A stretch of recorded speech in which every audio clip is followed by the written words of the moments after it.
the man of real action in Lagos, the man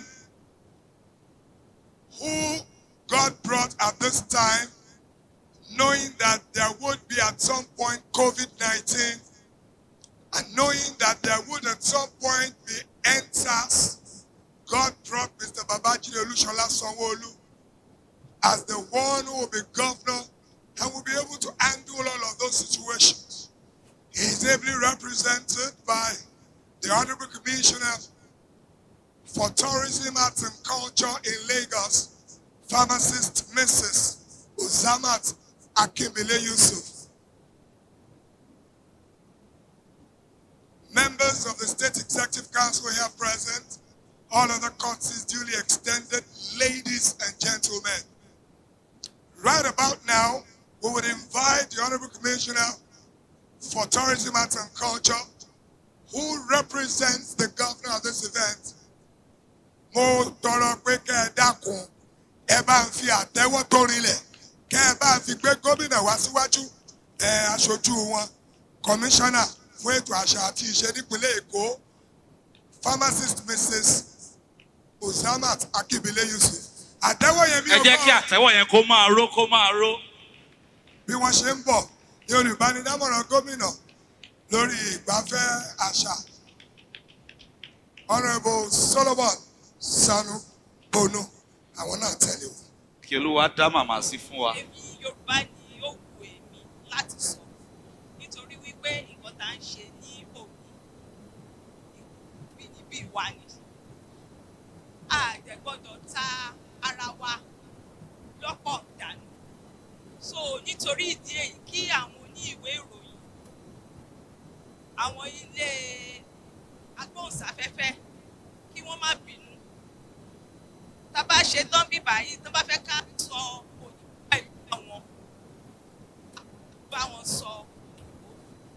Ó níbi tá a wà yìí, àwa fẹ́ fi èdè abínibí wa fẹ́ fi yangàn.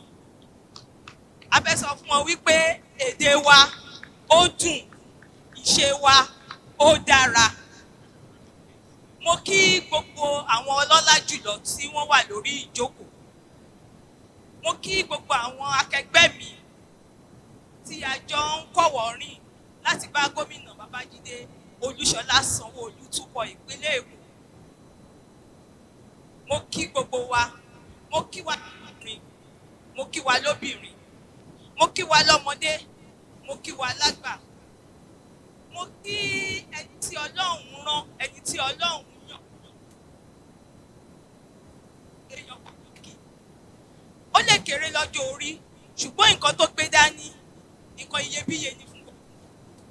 Mo kí arákùnrin Ọláńgbé. Ó ṣe, ó kó àfi ọmọ ènìyàn ṣe. Àṣà tó gbé dání náà, àṣà náà á gbé ẹ̀ láṣẹ Èdùmàrè. Gbogbo bí tó ti mọ̀ ẹ́ ní ọmọ Yorùbá àtàtà, ọmọ Yorùbá dáadáa, Yorùbá náà á gbé ẹ̀ lógo Ọlọ́run. Nǹkan tí ó gbé dání fún wa lẹ́ni yìí, ó jẹ́ nǹkan tó dùn mọ́ gbogbo wa nínú.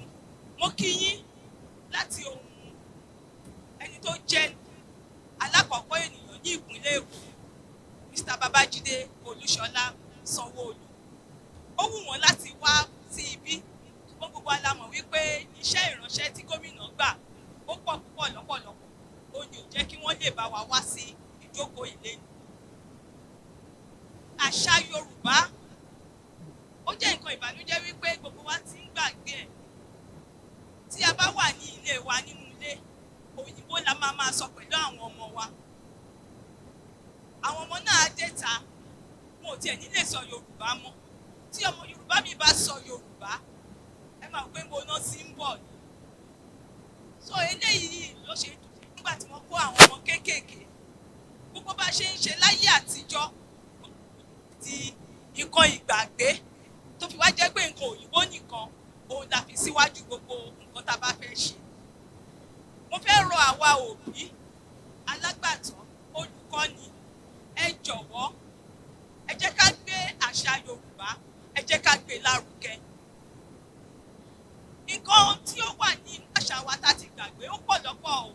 Wípé à ń wá iṣẹ́ ọnà, iṣẹ́ ọwọ́, oríṣiríṣi iṣẹ́ táwọn ìyá wa tí àwọn bàbá wa máa ń ṣe tí wọ́n fi di olówó, tí wọ́n fi di ọlọ́rọ̀, àti mú gbogbo ẹ̀ àti gbé dànù.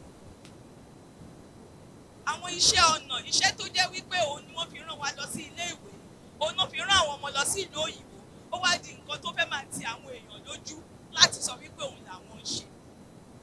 Ẹ jọ̀wọ́, ẹ jẹ́ ká mú ìṣe àti àṣà Yorùbá, ẹ jẹ́ ká mú ní ọ̀kúnkúndùn kí gbogbo nǹkan tí a fẹ́ kí ó tún lè máa lọ ní ìrọwọ́rọsẹ̀.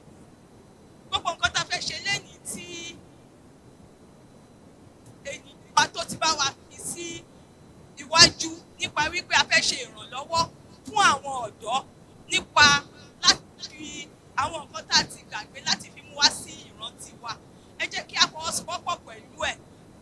Àwọn ọmọ náà kọjá nǹkan tí a kàn máa wá síbí lénìí tí a dẹ̀ máa gbàgbé ẹ̀ síbẹ̀. Ẹ jẹ́ ká fọwọ́sowọ́pọ̀ pẹ̀lú ẹ̀.